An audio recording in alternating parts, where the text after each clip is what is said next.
Sorrell's 5th grade class. Today is October 6, 2022, the 46th day of school. We are glad that you are here today and hope that you have left your average at home or on the bus and are ready to have a respectful and responsible day. Ready means being in the right place at the right time with the right stuff. Respectful means treating others the way you want to be treated. And responsible means doing your job with a smile on your face and giving perfect effort. Speaking of responsibility, our first responsibility is to be ready to show respect for the rights that we have in this country and at this school.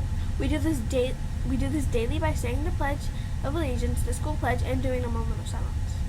To show respect when we say the pledge, we stop what we are doing, stand up, put a hand over our heart like this, and say the pledge loudly, clearly, and with pride. Would you please stand for the pledge and remain standing for the Kennedy School Pledge? I pledge allegiance to the flag of the United States of America and to the republic for which it stands, one nation, under God, indivisible, with liberty and justice for all. Please remain standing for the Kennedy School Pledge. I pledge myself as a Kennedy dragon to be ready for the day ahead of me. I will be respectful of myself, my teachers, and all others I meet throughout the day. I promise to be responsible for myself, my actions, and my learning. I'll work my hardest to be the best dragon I can be. Please reflect silently on your day, your activities, and what you hope to accomplish.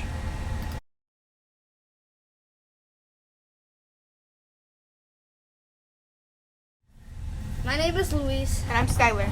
Another responsibility that we have is to try to keep each other safe by slowing down the spread of germs. We do this by frequently washing our hands. When we wash our hands, we want to use soap and water or an alcohol-based sanitizer. When we wash our hands, we want to get all parts of our hands, the palms of our hands, the back of our hands, in between our fingers, our fingertips, plus our wrists and our thumbs. When we wash our hands, we want to do it for at least 20 seconds, so let's wash our hands.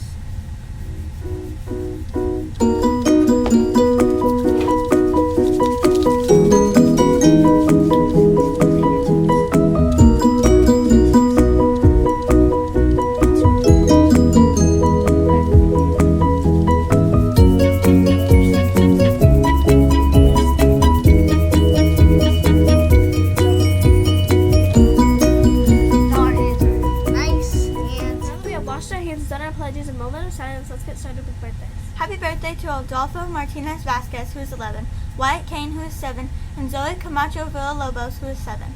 Since we don't have school on Friday, let's recognize those birthdays as well. On the 7th, Charlie Anna Williams will be 8, Sanaya Crumsey will be 9, Vivian Maxis will be 11, Aiden Willoward will be 7, and Miss Rocky has a birthday. On Saturday the 8th, Addison Sullivan will be 9, Ozil Soliar will be 11, Lance Whitmire will be 8, Willie Smith will be 8, and Jace Spencer will be 6. On Sunday the 9th, Jennifer Madrano will be 10, Kaden Menifee will be 12, Kate Elridge will be 6, Catherine Coletta will be 6, and Kobe Burnett will be 7. Please make sure that you come to the media center to get your birthday ribbon. We will do birthdays over fall break when we get back. Our next responsibility each morning is to make our lunch choice. For lunch today, we're supposed to be having personal pan pizza, sweet yellow corn, broccoli trees, and fresh fruit. If you don't want personal pan pizza, you can always get PBJ or yogurt and muffin. Here to tell us about the weather is Giovanni. I'm Giovanni, and I will be bringing you today's weather report. Today, weather is going to be an awesome day. There should be nothing but sun and the high of 80 and the low of 52. The weather should be amazing for a PBIS tailgate party. Hello, my name is Rogelio, and here's today's fact of the day. Fact of the day! Did you know that your hair is made from dead cells? And it actually comes from inside of your head. And that was today's fact of the day. Fact of the day! Now it is time for our morning message. Please make sure you are being a respectful listener to Benjamin and Naomi as they bring us the morning message. Good morning, Kennedy Elementary. This is Benjamin and Naomi with a few words of wisdom. How many of you are familiar with the word diligent? To be diligent means to make a steady effort to get something done. If you are a diligent person, you pay attention and you work hard. You take special care when you are working on an assignment or a job. Did you know that most successful people aren't just lucky, they've been diligent? Athletes who become Olympic gold medalists don't just get lucky, they are diligent. They listened to their coaches and worked hard. Benjamin Franklin said, "Diligence is the mother of good luck." Today, remember this. Diligence gives birth to good luck. So if you want to create a little luck in your life, pay attention and do your very best today and every day. With something to think about, this is Benjamin and Naomi. Make it a great day or not. The choice is yours. There's all the announcements we have for the day. Please help Mr. Butcher, Mr. Newper, and your teachers keep us safe, which is their job. By being a ready, respectful, and responsible student who's focused on graduating in the year. Because when you are ready, respectful, and responsible student who's focused on graduating, you are Boldly committed to student success. I am Jalen. And I am Bridget. Have an awesome day. Time for our read aloud of the day. Remember, we do read alouds for 3 reasons. The first reason is that I can get an opportunity to model what good readers do. Good readers read fluently. Fluently means that you read the words correctly at a good pace, not too fast, not too slow, and with expression. When we read fluently, it helps us to better understand what we're reading, so it's not chopped up, not going too fast. The second reason is so that you guys can practice what good readers do as they're listening to a book being read, whether they're reading it to themselves or having someone read to them. Good readers listen for the story elements, the setting, the character, who or what the story is about, the setting, where and when it's taking place, and the sequence of events, what happens first, next, and last. They also look for the plot and the problem and the solution, and they ask themselves questions. We do that because it helps us to better understand what we're reading, because we don't want to just read words, we want to understand what we're reading. And the third reason is because it goes along with our character strong activities, and we are focusing this month on responsible. Responsible is taking action and understanding the consequences of that. So as we read, think about how this book encourages responsibility. This current book is called The Juice Box Bully, Empowering Kids to Stand Up.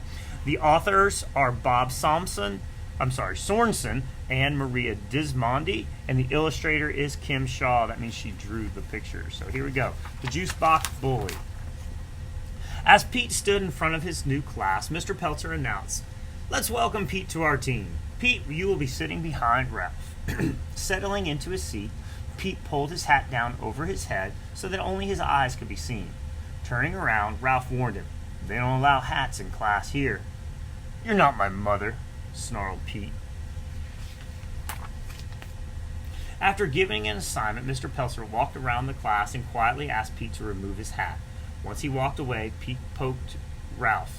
"Thanks a lot," he growled. Later that day at recess, Pete didn't ask to join the soccer game. Instead, he just watched. "Hi, Pete," Ralph said. "Do you want to get into the game?" "Not with those nerds," replied Pete. "I don't like those kids." "What do you want to do?" asked Ralph. Pete smiled spitefully. "Let's steal the ball. We're bigger than them. We can have our own game." "I don't think so," answered Ralph. "That's not how we do things around here." "Then I'll do it myself," taunted Pete, "if you're so afraid." Pete ran over to the field and yelled, "Pass it to me!" When David passed the soccer ball, Pete grabbed it and ran off the field. "What's going on?" shouted David. Pete didn't answer. He ran faster and faster, then turned and waved the ball in the air. At first, the kids just stood there. Then they huddled together before walking over to Pete. Ruby and Lucy led the way. Think they're going to try to work it out? Maybe. "I know you're new around here, but what are you doing?" asked Ruby. "I'm playing with a soccer ball. Think you're going to take it away from me?" Ruby didn't argue, nor did she threaten Pete. Instead, she softly but firmly explained, "It's your first day here, so there's no way you could know this. In Mr. Peltzer's class, we made a promise. We promised to take care of ourselves, each other, and our classroom, and to solve problems peacefully. We promised that in this class, no one would stand by and accept bad behavior. When someone acts hurtfully, we all speak up. We want you to be a member of the class and make the same promise." "Dumb rules, dumb promises." Throwing the ball to the ground, Pete walked away. I like the class promise. The next day, Pete ate alone. When he finished lunch, the kids raced out of the lunchroom while Pete trailed behind. Ruby ran up to Pete and asked, "Do you want to play soccer today?" "I don't play with nerds." Okie dokie, replied Ruby. Hey, Ruby, Pete called after her. Ruby stopped and turned. Nice shirt, Pete complimented. Then he squirted his juice box right at her.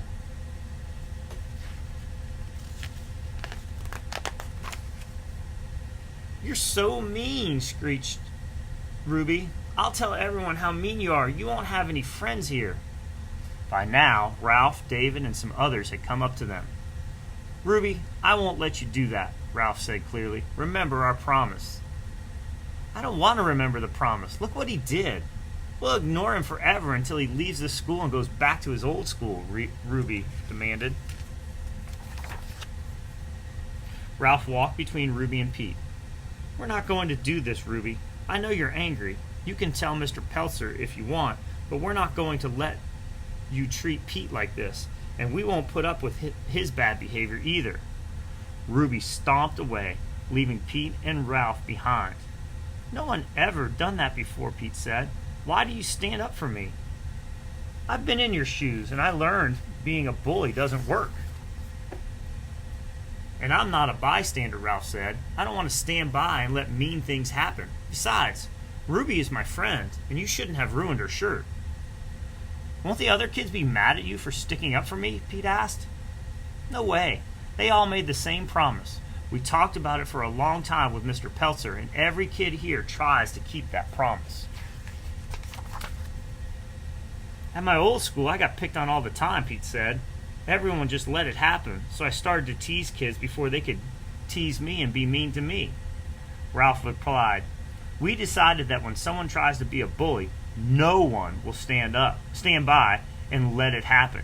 We speak up, or we ask for help from an adult, but we won't be bystanders, means looking around, to bad behavior. The bell rang, and it was time to go back to class. They hate me. They'll never let me play with them, Pete said. Before Ralph could answer, David, Lucy, and Ruby came towards them. I'm sorry about what I said, Ruby apologized. I can't believe I forgot the reason why we made the promise. If we can remember to stand up for each other, school is a lot more fun.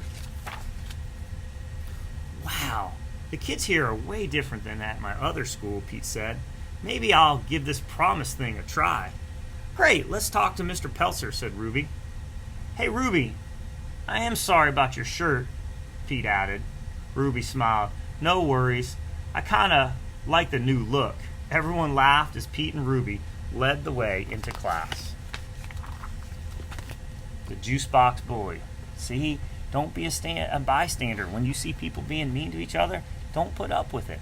But you don't have to fight them. You don't have to yell at them. You can just do it in a nice manner and not stand up for it. I like this book.